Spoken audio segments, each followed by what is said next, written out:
The xenomorph is a very unique type of alien, having many features on its body that stand out in many ways. When the facehugger implants an embryo within a host, it is dependent on the genetic makeup of the host organism. As the xenomorph embryo forms, and through a recombination of the host and xenomorph DNA, a new species is born. This is why we've seen so many xenomorph variations throughout the comic books, movies, and video games. Now, the dorsal tubes are a mysterious piece of the xenomorph body. So what does it do?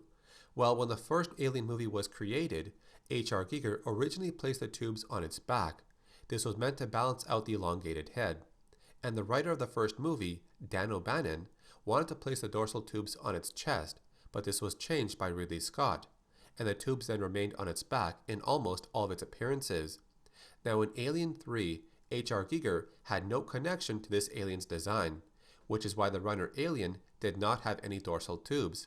The design team for Alien 3 decided to disregard the previous xenomorph ideas and make it slightly different. This runner alien was also seen in a few video games. According to the Weyland-Yutani archives, they mention the dorsal tubes are a part of the Xenomorph Respiratory system. They act as atmospheric filters while they deliver the required elements throughout the xenomorph's body. This is similar to how insects use spiracles. They bring in air from the outside and it goes through their body, and in the case of the xenomorph, it helps regulate their body temperature. Since the xenomorph's exoskeleton does not have any spores, which are normally found on fleshy organisms, they instead use valves, which can close up the holes where the dorsal tubes connect with the body. This is why the xenomorph can stay underwater for a very long time. In many ways, it acts like an insect. Now, the video games have made some changes to the dorsal tubes. The PREDALIEN in the AVP2 video game had dorsal spikes on its back, and since this version was more fleshy, it's possible its body did have pores on its skin. The Praetorian and Queen Alien both have dorsal spikes on their backs. Now, it's possible that when they mature to this age, this might change in design but still function in the same way, or perhaps they change because these two alien types are not meant to leave the hive. The carrier xenomorph was seen in AVP Extinction. It came from a morphed Praetorian, and it would transport facehuggers while offering some protection. But its dorsal spines had a different purpose. It would release nutrients that would be consumed by the facehuggers. And in Alien Isolation, the tubes on its back were seen to vibrate as it searched for the player. This could indicate the tubes could act as a sensory organ. The xenomorph also has one dorsal fin located on its back near the neck area, but the purpose of this dorsal fin is not clearly explained.